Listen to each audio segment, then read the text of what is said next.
Autism Canada depends on the generous support of viewers like you. If you find this presentation helpful, consider donating at autismcanada.org. Eunice is a registered social worker at the Milton and Ethel Harris Research Initiative in Toronto. At Mary, there's the acronym for that. At Mary, Eunice provides clinical treatment and consultations to children and adolescents with complex regulatory issues and their families. And more recently, she's focused on developing and delivering training to educators and clinicians about incorporating self-regulation into classrooms and schools in British Columbia and Ontario. Eunice has a dual master's degree in social work and special education. And she has her postgrad in infant mental health from York University. She's dedicated her work to building collaborative relationships between parents, educators, and professionals in educational settings, mental health clinics, and social service agencies. I had the opportunity to have dinner with Eunice last night and got to know her a little bit and hear about her perspective on things. And after talking to her, I'm just so excited that she's beginning to work with the schools out here in BC, because I think she's got some really great things to teach us, and I think she's going to be a really great resource in this province. So if you please join me in welcoming Eunice Lee. Thank you.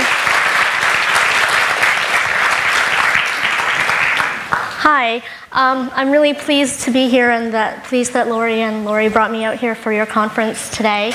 I'm here to talk about self-regulation in the classroom, and so I want to get a sense, I wasn't here this morning unfortunately, how many in the audience are parents of a child with autism spectrum disorder, and how many are professionals?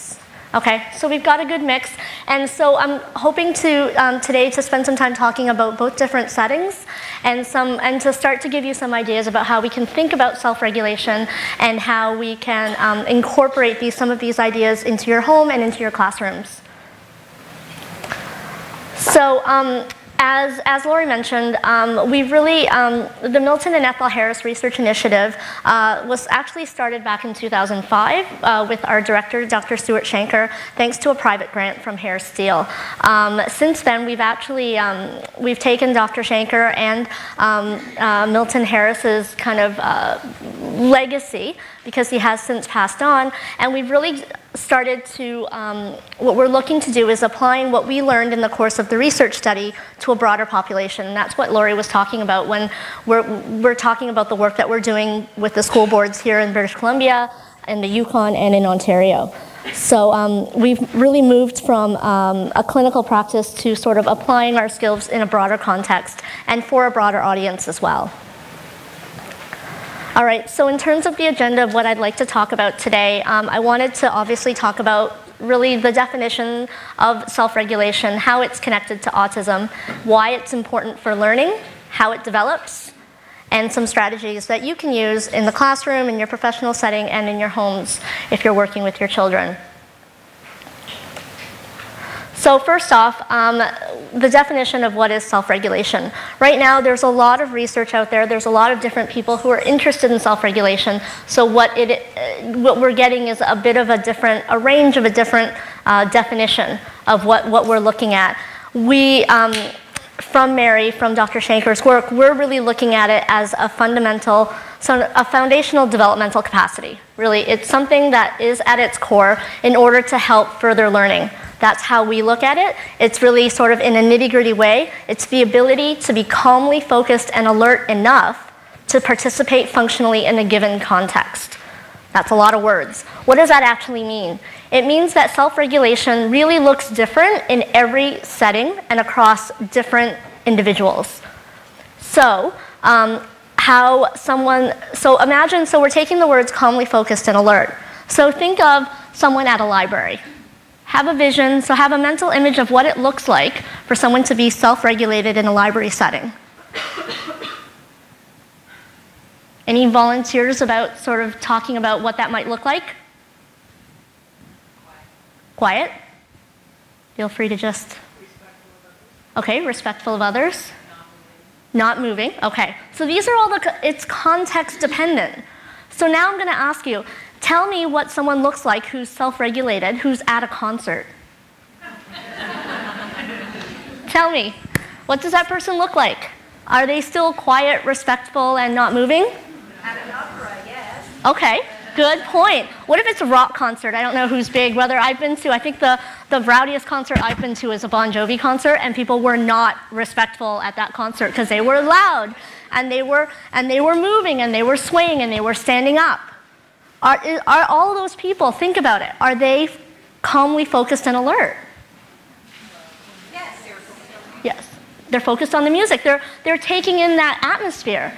So as you can tell in that sort of extreme example, self-regulation looks different.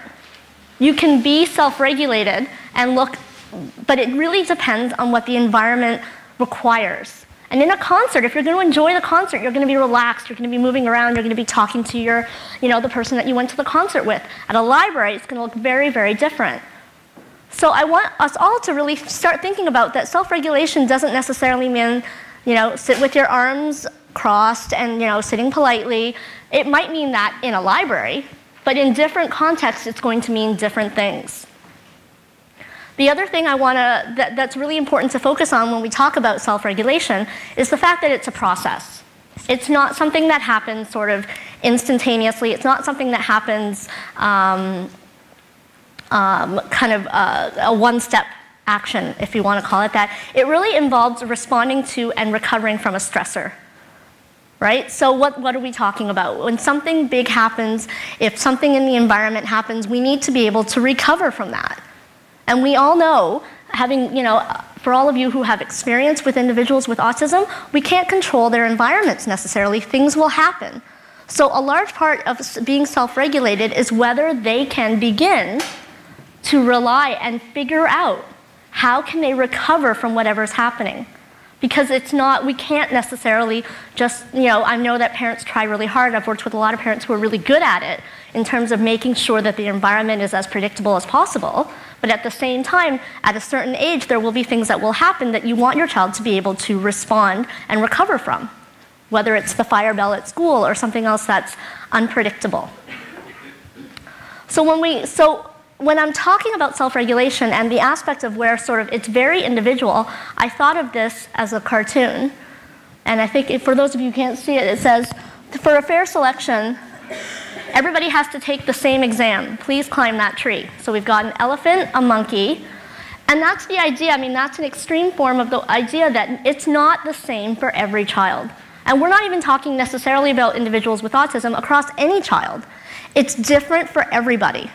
Now, that being said, I'm going to talk a little bit about there are some group strategies that do apply and that kids can benefit from, absolutely. But when we're talking about the group, we always just need to consider that it may not apply. There are some things that will apply to larger number of groups or the majority, but there are some things that may not apply. So, because I talked about what the definition of self-regulation is, I also want to talk about some common misconceptions. Okay? One is that it presents identically across different situations and populations. Now, in the library/concert example, I think it was fairly evident that it doesn't present identically. And somebody who may be moving around a little bit at the library may still be calmly focused and alert versus the child that may be sitting still. So it's not necessarily sort of a black or white answer. It's not, you have to be, at a library, everybody has to be still.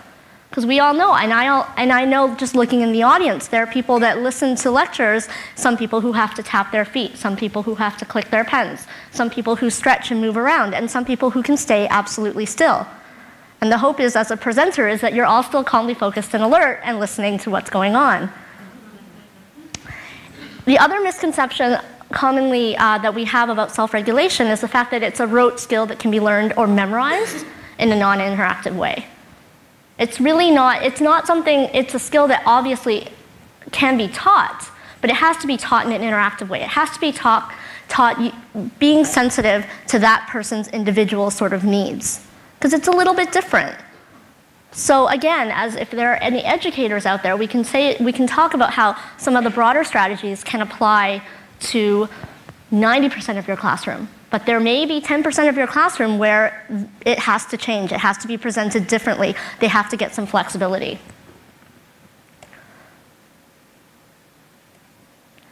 So you might be wondering, well, how is self-regulation connected to autism? So the study that we worked on at Mary, we started it, I believe, in 2006. We finished it in 2011. It was really looking at a pre and post comparison of young children with autism between the ages of 2.5 and 5, and what they received was 1 year or 2 years, depending on what cohort they were in, of a parent-based coaching model. And so I'm going to go into this a little bit. We used, at the time, kind of based on what Dr. Shanker kind of really believed would work, he collaborated with Stanley Greenspan, and so we used the DIR floor time model. And for those of you, I'll give you a little bit of background about that model, but primarily what it does is it looks at self-regulation at the core. That is what we would call the first foundational emotional developmental capacity. It looks at that ability to be self-regulated. So what do we mean by that? It means that when we look, we thought of it sometimes with some of the skills as being a triangle. So we have things like co-regulation, shared attention, intentionality and reciprocity, language, higher level thinking. Everybody wants what's at the top of the triangle. But what we learned and what we helped parents learn is that at the bottom of that triangle is something very significant that we call regulation, that really, if you've got it, you can build on it, and you can build some of those higher level skills so that you can get to that higher level thinking, because that's where we want all our kids to get. But if there are difficulties, if there are challenges with that lower level, with regulation, then the top level doesn't become, it's not as strong. And we want that bottom level to be as strong as possible. Like, we call it foundation because it's like the foundation of your home. If the foundation isn't solid, then when you have situations, when you have in different environments that come up, all of a sudden those higher level skills are not as robust as we would like them to be. So our work, really, what we did for 1 year, 2 years with each of those parents is we helped them understand, firstly, about their own self-regulation, because that's really critical. I'm seeing some head nodding, and I'm glad to see it, because it is. We can't possibly self-regulate the children or regulate the children that we're working with if we don't have any awareness of our own self-regulation, because our regulation affects our children's. The teacher's regulation affects the students. That's the part of human nature that's great and we can't get away from. It's not something that can be taught in an isolated way. It really depends. And plus, the other thing that we found with our parents was that by enhancing their own awareness of their self-regulation, they were much better able at starting to better read their child's regulation.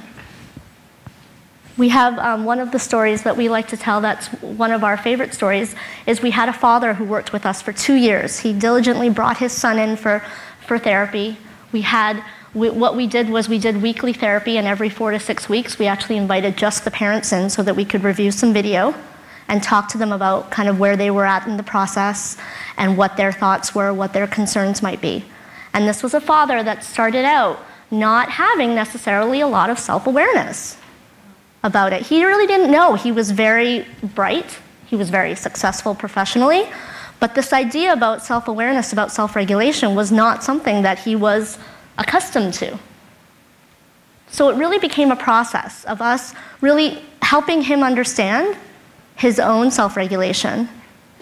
And then as that happened, what we found was that he began to understand his sons much better. And he knew what impact his regulation had on his son. In fact, by the time we finished therapy at the end of 2 years, he came in very happy, and he came in and suggested, I think we should, make t-shirts where everybody has to ask themselves what their own self-regulation is. So he had gone from somebody who looked a little shell-shocked when we first asked him, what about you, Dad? How are you feeling? Because initially his thoughts were, well, A, what does that have to do with the therapy that my child is getting? And B, how is that impacting my child? To a dad who came in, who checked in with himself on a regular basis. And because he did so, he could much better able pick up on the cues that his child was giving when his child needed some support. So a parent's ability to recognize their own self-regulation and also begin to note the indicators and triggers for their child's self-regulation, they knew sort of if things were going well, when they could sort of up the ante. They knew when they could make the challenge a little bit more difficult. They also knew where maybe they needed to pare down because things were getting a little bit difficult. So it really worked in both ways, because you really want to know, it's not so much the strategies. Sometimes what we found is it's when they get used. It's the timing. And you have to know when, unfortunately, our children are not going to tell us, no child is, when they need more and when they need less. So it's really up to us, as whether the professional or the parent, to help to understand their patterns, what it looks like, and to begin to support them to be able to do it, so that then the results in the long road is that they can start to do it themselves. So our study was published online in 2011, and then I believe published earlier this year in Autism.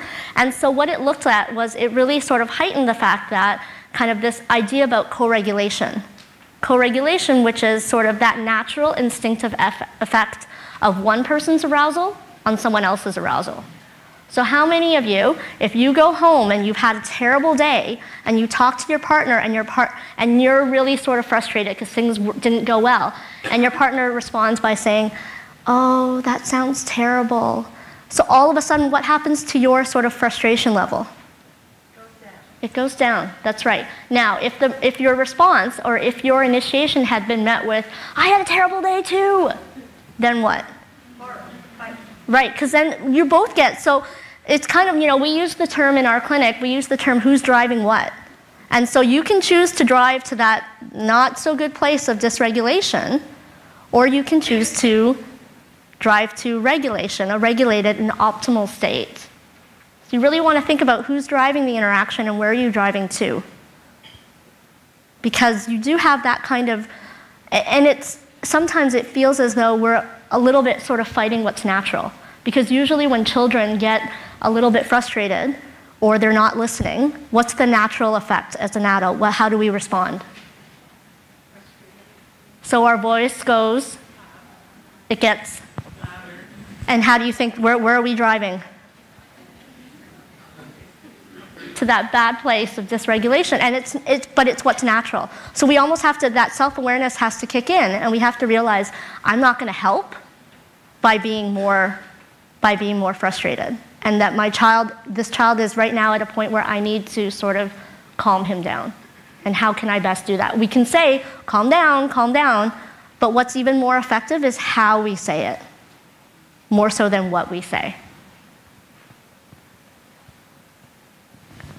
So we used co-regulation as well as sensory motor support. So that was the items in the environment. So typically what an occupational therapist would use. So swings, different modifications in the environment that could really have a positive effect on a child's regulation. So how can we begin to understand a child's self-regulation? So we've talked about what it is. So how do we understand it? We know sort of that good or ideal place that we want to get to.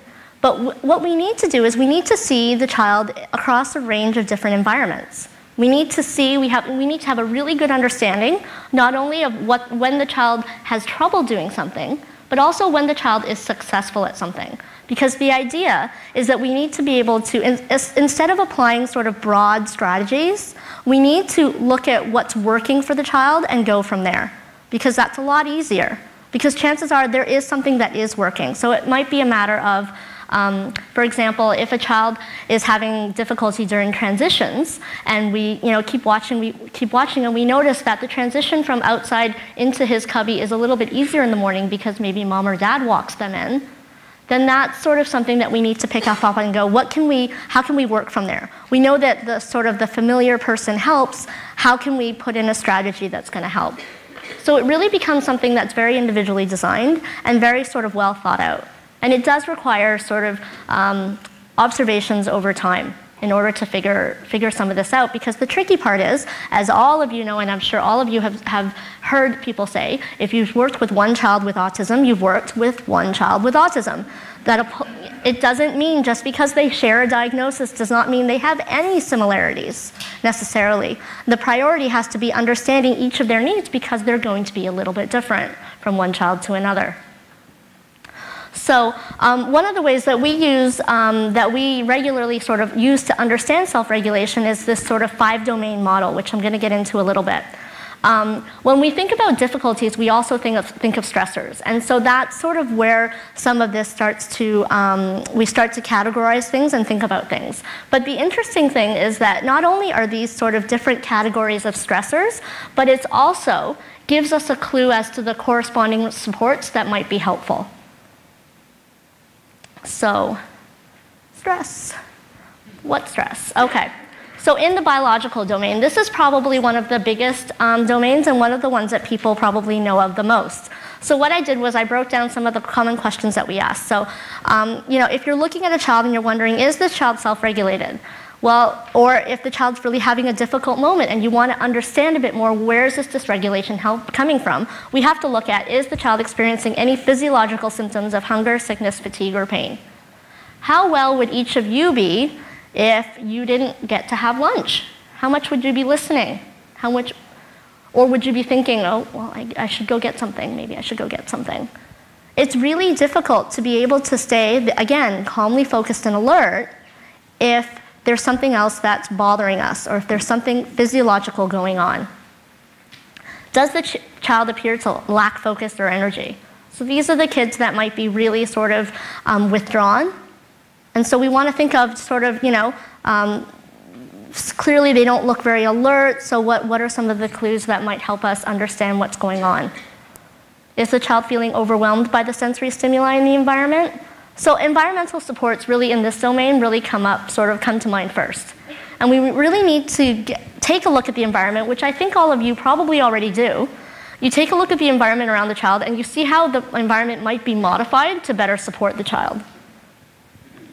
So this domain is really difficult to work past if you don't start to make some headway with some of the modifications. So these are all the things that are fairly common. Are the lights too bright? Is it too loud? Those sorts of things that really come to mind that really compromise a child's ability to stay calmly focused and alert. I think the other thing that's really important here that I want to focus on is that it's not a choice that the child makes. These are sort of things that kind of, if it's bothering the child, it's not, their ability to sort of override it is going to be really difficult. Yes, further down the road, we want that child to be able to override it, to be able to know that, well, this is really important. I've just got to get past it. I've got to finish this test, and then and then I'll get recess, or then I'll get to move on. That's great as a long-term goal, absolutely. That's what all of us as adults do. But at the same time, for a lot of kids who don't have a lot of experience being regulated, this is very difficult. In fact, it's almost impossible. And we really need to remember that this isn't a choice. The child isn't choosing to be dysregulated, they're bothered by whatever it is around them. So we need to figure out what's going on around them so that we can make the accommodations so that that child begins to feel like, oh, okay, this calm and focus thing is actually pretty good.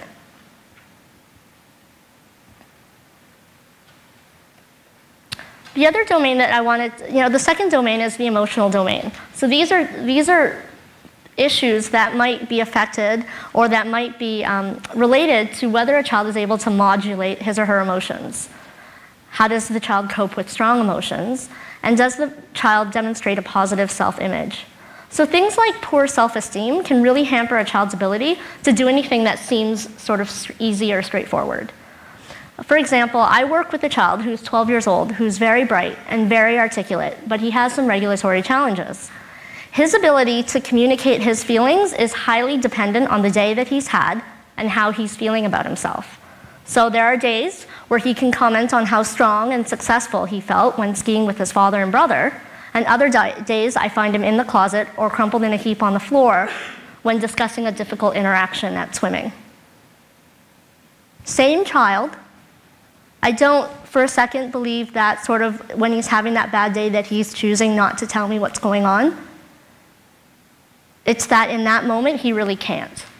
And I think that really changes how we respond to them as adults, because if it's not a choice, it becomes, I think, that our ability to support, I think, changes. Because as human beings, I think if we think that someone's almost holding out, then our response is very different. And for him, what would happen if I sort of came down hard? If he had a bad day and he was already in a heap on the floor?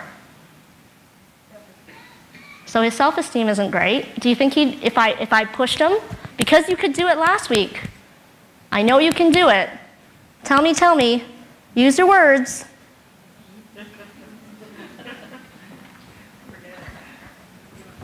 It's probably not going to happen. In fact, if he could crumple in a bigger heap on the floor, if he could hide more, he would. Same child. What is it that I think we have to remember? That as much as we want to think, well, if the child did it on Wednesday, he should be able to do it, we have to consider that things may have changed. Things are different. And to make things even more complicated, it's not even just over days, it could be over minutes. He was great then, but then his little brother came into the room, wrecked what he did, and then all of a sudden I get heap on the floor. So from 1 minute to the next, it's possible. That's how big of an impact regulation has on all of us. Remember that triangle that I talked about? Our ability to be able to describe what's going on, to rationalize, to understand that it's not a big deal, all that goes out the window if we're not regulated.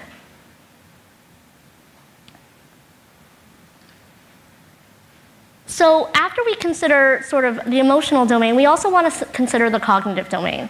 So this is kind of what we're talking about here is the ability for a child to be able to focus on a task and to shift attention. How many think that that's a pretty important skill to have in school, in life? Yes. Okay. Does the child demonstrate theory of mind? This is a big one for individuals with autism. Does the child understand that someone else could have a different perspective? Someone else could have a different preference.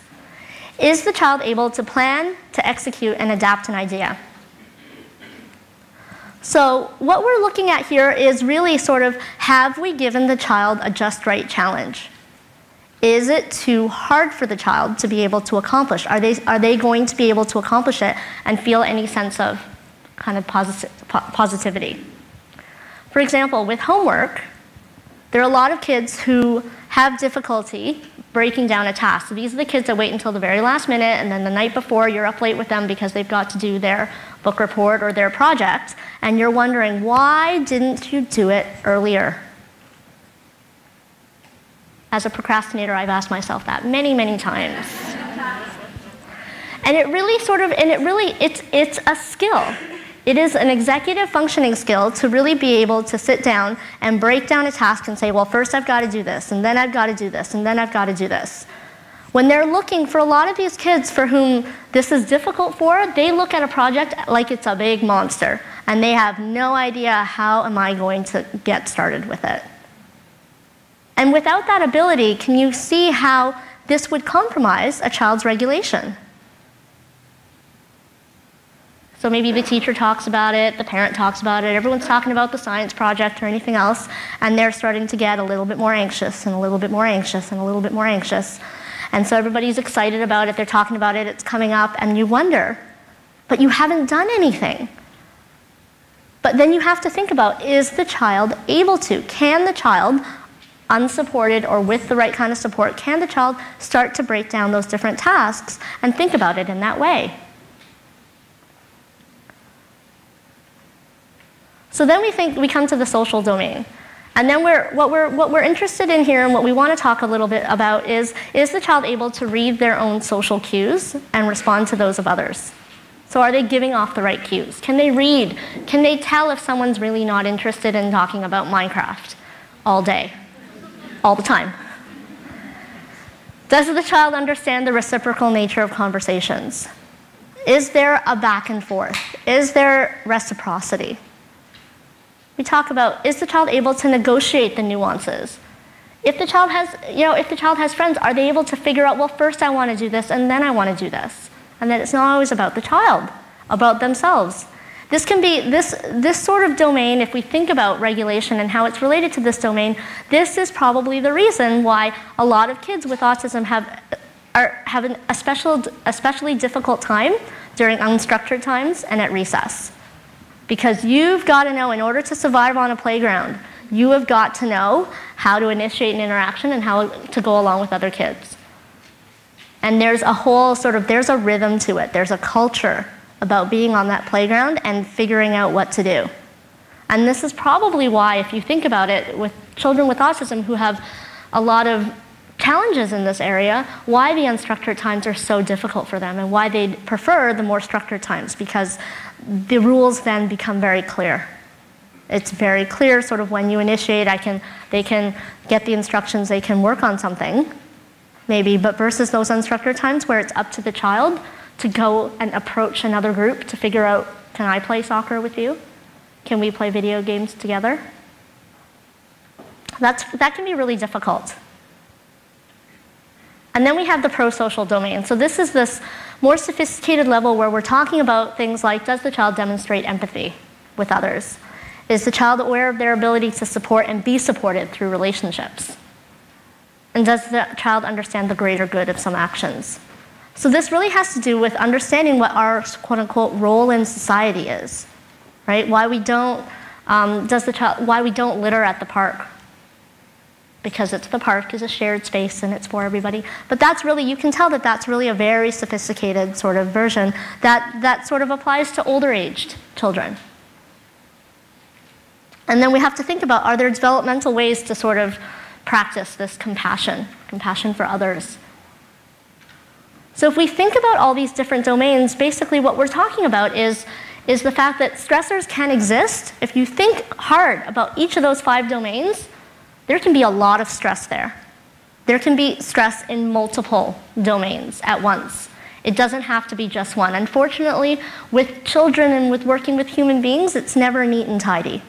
It's never just sort of, we've got one thing and then we can just address that. Oftentimes, it comes in sort of different combinations.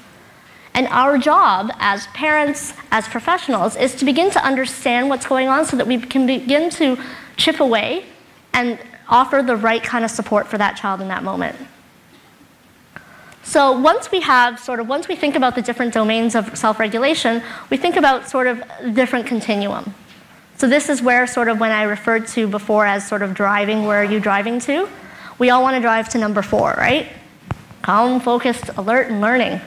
That's the sweet spot. But then on either side of that, you have things like asleep, drowsy, hypo-alert, which is under-alert. And on the other side, we have hyper-alert or over-alert and flooded. The point isn't necessarily that we get into 4 and we stay there, because that's not life. The point is, and what we're trying to teach kids, is how to transition from one stage to the next smoothly. What happens a lot with children with autism is that they get stuck in one of these stages. They get stuck and they can't find their way out. And it's up to us, as the adult, to figure out where they are so that we can figure out how do we sort of bring them closer to optimal regulation. With a lot of the work that we're actually doing in BC, one of the things that they're coming up with is this matrix. So basically think of it almost as a chart. So down one side you have, maybe across the top, you have things like, you have this continuum. Asleep, drowsy, hypo-alert, calmly focused and alert, hyper. And on up and down, you've got the 5 different domains. And what they're working on, and what we're all working on, is trying to figure out if we can start to come up with some strategies that go with each of the boxes on the matrix. Think of it almost like regulation bingo, right? So then we go, okay, well, from, in the social domain, is the child calmly focused and alert, or are they sort of hyper alert, and what do we do about that? What does it look like, and what do we do about it? So that's kind of what one of the bigger projects that we are working on in collaboration with British Columbia, and the first and second wave projects. So we've talked a lot about sort of self-regulation, all the different things that we have to consider. Well, where does this come from? Where does this skill start? This skill starts in infancy. This skill starts from a child learning to being regulated by their primary caregiver. Because obviously with young children, they're not regulating, we don't come out regulating ourselves. So what they learn is that this positive experience, it helps to increase their awareness and build capacity to start recognizing their own cues and know sort of when I need something. When do I need to chew gum? When do I need to get under that table? When do I need to go home from the birthday party because it's been too much? Children also model from regulatory patterns and strategies from adults. So they also look to us as adults to figure out sort of how is mom or dad regulating? How is the teacher regulating? How are other kids regulating? So it really starts, so as I alluded to at the beginning, it's a process. It's not something it's a process that starts from a very young age and that sort of they continue to work on as they grow older. So that optimal place, that sort of sweet spot, reaching optimal regulation, what exactly is involved in being self-regulated? Well, step one, you got to know that you're dysregulated or regulated. 2, you've got to be able to identify the stressors. 3, you've got to have the capacity to deal with those stressors. 4, you've got to have the ability to develop the strategies needed to deal with the stressors. And 5, you need to recover efficiently and effectively. A really simple 5-step process. So we want to think about an example, and the best example that I could think of, one that we use quite often, is the driving example. So just imagine sort of you're in Toronto, we've got a lot of highways, and we get a lot of snow. So you're driving along the highway, 401, lots of cars, 16 lanes right across, and it begins to snow really hard. We begin to see the cars around us start to swerve and skid a little bit. So we're becoming aware that, this is becoming a little bit stressful. We realize sort of that the music or the person in the car that's talking to us is distracting us. So that might be the first thing that we do. Turn down the radio. Maybe tell the person, okay, no, I'm gonna concentrate on driving right now, so I can't really, you can tell me that story in a little bit. All of our attention needs to get placed on driving because that is the situation at hand. And the roads are dangerous. Now, if you think about that process that I went through, many other people who are driving would go through, it's fairly typical. And then I think of sort of a milder day. I can have the radio on, I could be talking to someone in the car, and everything, it can all go really well. So, but what we offer that example to is a way for you to understand how that idea about being regulated really depends on the different situation. And it's actually kind of complex. I mean, sometimes it comes naturally, but sometimes it's hard to figure out all those different steps, especially if I'm already starting to get a little bit anxious. It's very natural, and I didn't realize even that I was doing it the first time I noticed, is the radio turning the radio down right away, and then gripping that steering wheel a little bit tighter, and sitting a little bit closer, sitting upright a little bit more, and being sort of super vigilant. That's that process, and if you think about it, it's complex. It's not an easy process. It's not something that comes to us, and if we're stressed, it's even harder. Our ability to come up with those different strategies is even more compromised. So we need to think about, in order to be able to achieve all 5 of these steps, we need to think about, are we aware of what state we're in? And then you have to figure out, do I know what's setting me off? That's a hard one. Sometimes it could be different things. It could be, well, I don't know what's going on. I don't know, why am I a little bit off on the edge today? So if you think about you as adults, figuring that out in different contexts doesn't necessarily or doesn't always come easy to us. Now think about our kids. You know, Dr. Shanker has a story that I'll borrow, that he talks about sort of one of the first times that he started going out and speaking about self-regulation. This teacher You know, he was at a school and he was speaking to a teacher, and the teacher was very happy and said, Dr. Shanker, I think I've got it. I know how to self-regulate my class. And he said, great, show me. The teacher went in, and so she's in the classroom, and the teacher sort of spotted a child that she thought was dysregulated or wasn't listening. She swatted him and said, self-regulate. And so he's like, maybe. I don't think that's exactly what he was thinking. If only it was that easy. If it was that easy for us to be able to just do it, I'd be out of a job. But it's not. It's not that like that for an adult sometimes. Why would it be like that for a child who has significant regulatory challenges? So we move forward, we move on to talking about sort of why is self-regulation important for learning? What's the connection between the two? The ability to be calmly focused and alert has a huge impact on learning because what does learning involve? What are some of the skills? What do we have to do in order to learn? Pay attention? Listen? Pardon? Focus. Understand. So all that sort of requires multiple different skills. But if you take those skills, and all of you did a great job sort of defining them, and then you look at a child who's regulated, what is their ability to do that? Pretty good. What about a child that's dysregulated? Can they listen? Can they pay attention? Can they? And that's why I think Dr. Shanker does this work, that's why we all do this work, is because there is this real connection. And it really does, we look at it as sort of one of the catalysts. We all want our children to learn, and we all want them to be able to learn in the classroom, learn in a group setting. But a child's capacity to do that, their attention, their ability to focus, that all rests on the child's regulatory skills. And self-regulation, as I mentioned before, is also sort of that skill that we use in order to adapt to different environments.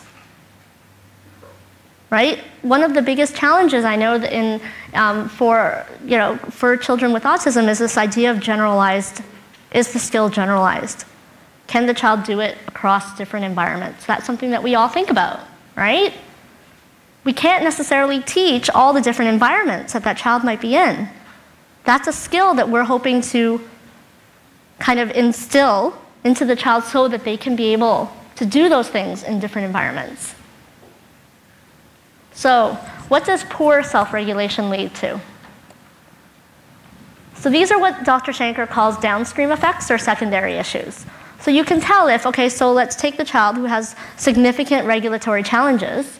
So obviously we've just talked about how that child will likely have learning difficulties, not because of their own capacity to learn, but because of their capacity to sit and focus and pay attention. That child, we might also be looking at things like developmental disorders. Because if you can't interact and you can't stay calmly focused and alert enough to be able to sustain an interaction and to realize, because that's how we learn about reciprocal, that's how we learn about conversations, is by practicing them. And if the child can't practice it, then it becomes really even more challenging. It can negatively impact a child's ability to sort of connect meaningfully and to have healthy relationships with others. You know, they talk a lot about, and I know Dr. Shanker talks a lot about sort of risky behavior, and sort of there's safe risky behaviors, there's good, safe risky behaviors that adolescents need to do, right? Teens, they need to be able to have the judgment to make good, safe choices and to feel secure and confident about those choices. What we're talking about with poor self-regulation are some of those less safe choices that they make, and those things that we don't want children to be engaged in. There can also, with this amount of stress, there can be also significant repercussions with physical health problems, because prolonged period of stress can lead to thoughts, illness, disease, I think I heard. Weight gain, cardiovascular disease. There you go. I mean, there's been a lot of studies that have looked at sort of the connection between stress. And so what we're looking at is where does that stress come from? And it kind of, sometimes we can take it back to regulation and difficulties with regulation. So in talking about how on earth, okay, so we've talked about self-regulation, we've talked about the continuum, we've talked about the different ways that we can identify it. What do we actually do in a school setting? Obviously, we can use observation and reflection to understand each child's capacities and what stressors they struggle with the most. Now, in the first wave project that I was a part of here in BC, we talked to, teachers became very excited about this idea of self-regulation. But at the same time, they were quite overwhelmed because this idea of, I have a class of 25, how do I get everybody to self-regulate? How do I apply what I've learned to everybody? And what we told them was, you have to start with one child, right? Because the idea of thinking about this for 25 children can be quite overwhelming. But if you think about the child maybe that's demonstrating the most challenges, then we start with that child first. And we start to take a look at what's going on for that particular child. Obviously, one of the other huge factors in promoting and supporting self-regulation in schools is that we need to know, or we need to learn about different individualized strategies. Right? Because as we said at the beginning, just because it works for Johnny doesn't mean it's going to work for David. We need to use and introduce engaging, experiential, and sort of process-oriented learning opportunities. So this is sort of taking the learning outside the book and making it even more real so that children can really experience it.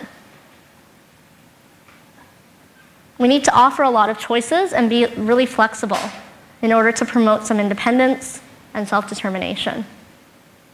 So the idea of, if you have a circle and your goal in circle is for the children to remain focused and engaged, then how important is it that the child is sitting down for it? Can we start to think about what's the priority in a given lesson or in a given activity, and how much leeway can we give children who are all different? Does everybody need to sit on the spot in the circle with their legs folded like a pretzel? If a child continues to be engaged, can a child be standing at the back where they're not disruptive, where they're not, and they're still listening? Can they stand at the back and move around? I don't think we have any of those people here today, but I've been to lots of lectures where there's going to be a few people at the back who move around, who know that they need to get up and move in order to stay focused and alert. Can we do that? Are we flexible enough to be able to support individual children like that?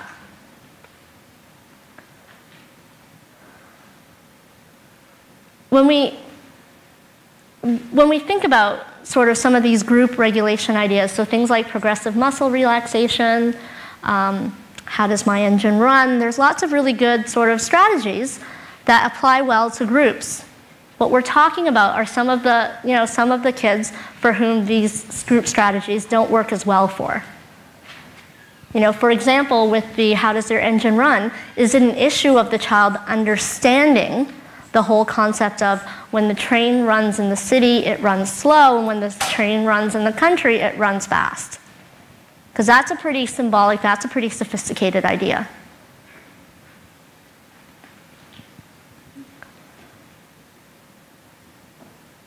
So obviously the key and the long-term goal is always, can the children be able to start to do this on their own? How long do I need to support them for? And usually our best answer with that is that the child needs enough positive experience in order to start to feel and know what being regulated feels like. And I think I've heard of too many examples of school-age children who parents come in and want to talk about regulation, but when we do an observation, when we work with the family, we realized that child's never necessarily known what regulated feels like. And a really good example of that is a 16-year-old that we worked with, or we saw for a consultation. He was a bright, very articulate 16-year-old.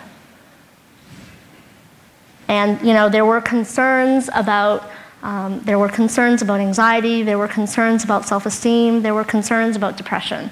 And he had been to a lot of different psychiatrists and gotten a lot of different diagnoses. And we found something very interesting.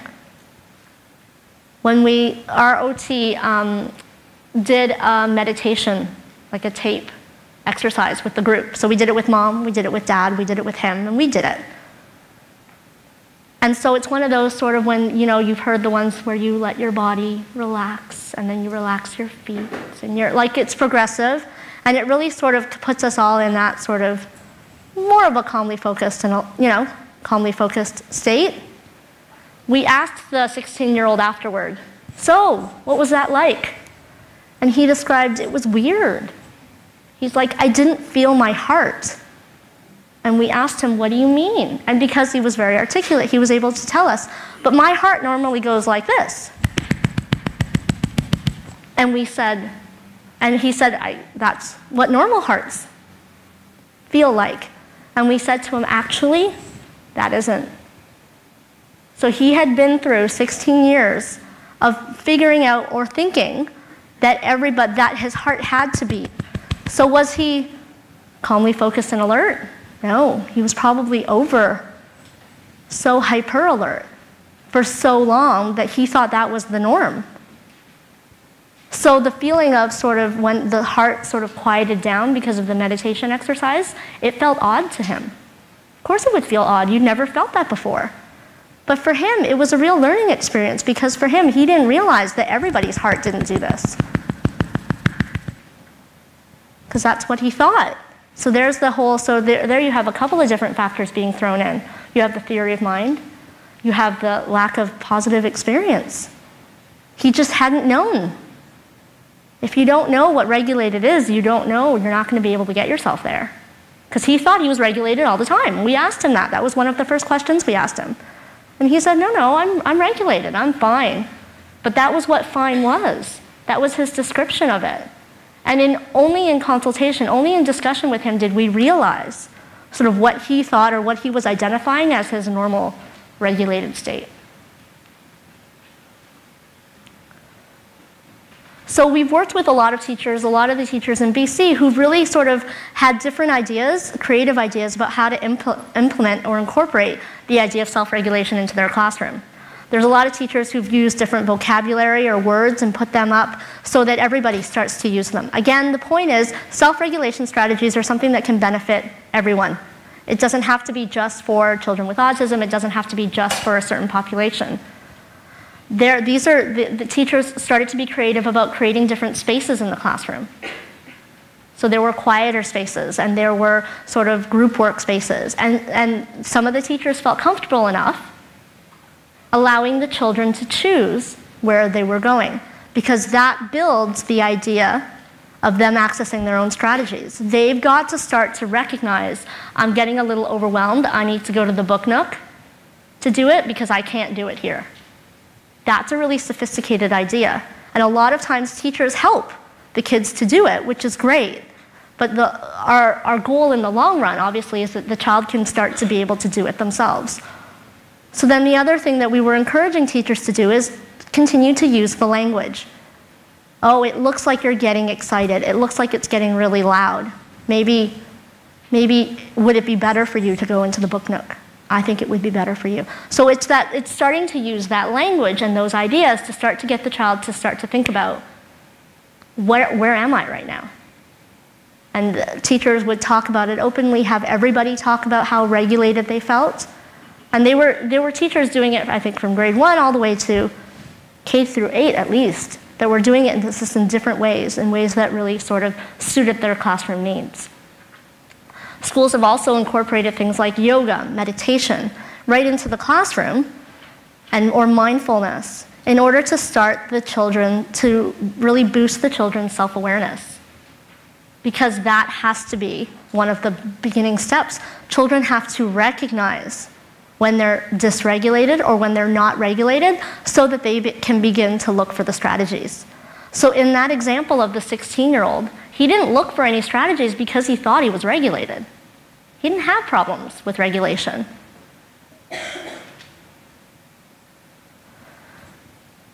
So in order to really incorporate and integrate self-regulation into schools, it needs to be a whole team approach. It means that teachers, support staff, and administrators all need to get on board, because this cannot only rest in the hands of the teacher, because that's a lot. It's a lot to think about, and it's a lot to do. Teachers really need the opportunity to begin to collaborate with one another, to share, support, and brainstorm. I know that Dr. Shanker has done some work in New Zealand or Australia with teachers, sort of their own awareness of their self-regulation and how they're doing. And I think the research there has really shown that it's been beneficial to just arrange and allow teachers to connect as a group. That's all. It's the only change that the school necessarily made, was it gave teachers the opportunity to connect with one another as a source of support, and sort of to put heads, to put their minds together to help brainstorm and figure this out, because it's hard work. Supporting self-regulation in homes. One of the biggest keys is really supporting the child cope with their feelings by acknowledging and validating them. I think I can't say enough the importance of these two, this piece, the acknowledging, and I want to make sure that this is different than necessarily giving in or letting them have their way.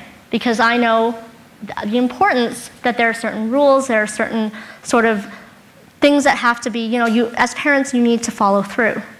Acknowledging a child's emotions doesn't mean you're not following through. Those are two very different things. But I think once the emotion gets acknowledged, that means that the child feels like they've been heard. No, we can't go outside. I know you're really upset that you wanted to go play outside. And that's the part where I think a lot of times in the talks that I've done, that's the part that can be the most challenging. Because it means just kind of sitting there with that feeling of, I know you're upset. Because as teachers, as parents, I think we want to be more helpful than that, and we want to offer something else, and we're not recognizing that even that speaks volumes. Because what that means to a child is that they've been heard. No, you're not giving in. No, they can't get that at the store. No, they can't go outside when it's raining. But you understand what they want, and you understand how they're feeling. Mom and dad, teachers can't necessarily fix this problem, can't make it stop raining. But I get that you're really upset. I get that you really want it to go. And that's a really big piece. We found it to be a big piece in our work. It's a big piece in the self-regulation work. Because being understood in and of itself can be, or being misunderstood can be dysregulating in and of itself.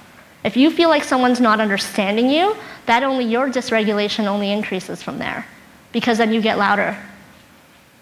The best example I have of that is when I'm talking to customer service about one of my services or anything like that.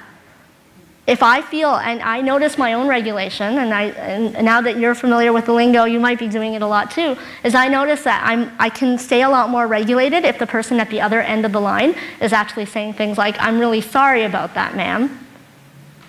You must be really frustrated. She's not helping, he or she is not helping me any more than anybody else, but I feel understood.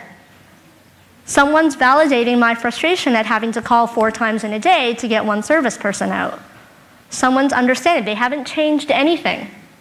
They haven't magically turned on my services, but they've understood. They've acknowledged my frustration. Obviously, this next one is something that I think all of us are used to in working with this population, and for all kids, is preparing a child for upcoming changes and transitions by encouraging dialogue and providing sort of reassurance when it's needed. A big piece also of what we can do to promote self-regulation at home is to help develop the child's sense of self and their recognition of their own strengths, their challenges, and how to problem solve. So this is where we as adults can start talking about our own regulation and the strategies that we use. Because again, this is not something that's just applied to a child with special needs. This applies to everybody. So if mom, dad, brother, sister start to talk about these things openly as well, then we can sort of try to encourage more discussion and more sort of figuring out what works. And the whole idea that what works for mom might not work for dad. Mom goes for a run when she's feeling dysregulated, dad goes on the computer.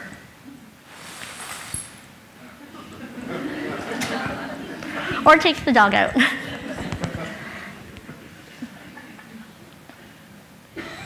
So it really starts, so this whole idea of supporting self-regulation in the home really starts with a parent's own capacity and their recognition about their own sort of regulation, their familiarity with it, and how open they are in talking about it. Children may not be able to articulate what's happening, but that's where parents come in to support that. They're still feeling it. They might not be able to articulate it, but they're still feeling it. I think what we really understand, and what I'm hoping that you walk away from this talk about, is this idea of self-regulation. It really it shifts all of our thinking. It shifts how we think about the kids that we work with or your kids at home, and it shifts sort of what's happening. And we become I think that's how my coworkers and I really described ourselves when we were on this clinical team, is we really thought of ourselves as detectives.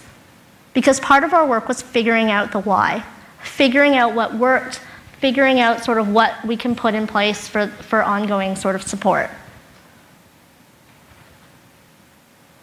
So just some general sort of examples of self-regulatory strategies are things like adequate sleep and nutrition, appropriate level of visual stimulation, noise and temperature, the just right level of cognitive stimulation, and the availability of emotional support and positive relationships. So that sort of covers all your different domains, and it's just to think about. Obviously, they may not work for everybody, but they're sort of the bigger ones that we want people to be aware of and cognizant of. So in talking about self-regulation and how active participants you really need to be as the supporters, I thought of, and I came up with this slide that says, tell me and I forget, teach me and I may remember, involve me and I learn. And I think that really applies to the children if we're wanting them to learn about self-regulation. They really need to get involved. They really need to be a part of it. It's not something we do to them, it's something we do with them. I think Lori mentioned I'm not leaving for a little bit, but I will be available if people have questions. I have my email up for people that have more specific questions. And then as well, there's, I should plug, this is the name of the article that we published back in 2011. And then Dr. Shanker has done a lot of promoting of his book, Calm, Alert, and Learning. And he uses it a lot in kind of the BC. In fact, there's apparently there's a book club, an online book club that people can get involved in as well that go through the book. And it's very teacher/parent friendly. And these are, we're consultants as well, or we're very heavily involved in the Canadian Self-Regulation Initiative, which is actually led up by one of the superintendents out in Surrey, Mike McKay. So this is the website, and then our website is still under construction, but it's being updated. So I don't have any cards for you, but obviously you can use my email to contact me if you have questions. Thank you so much for inviting me to come out and talk to you today.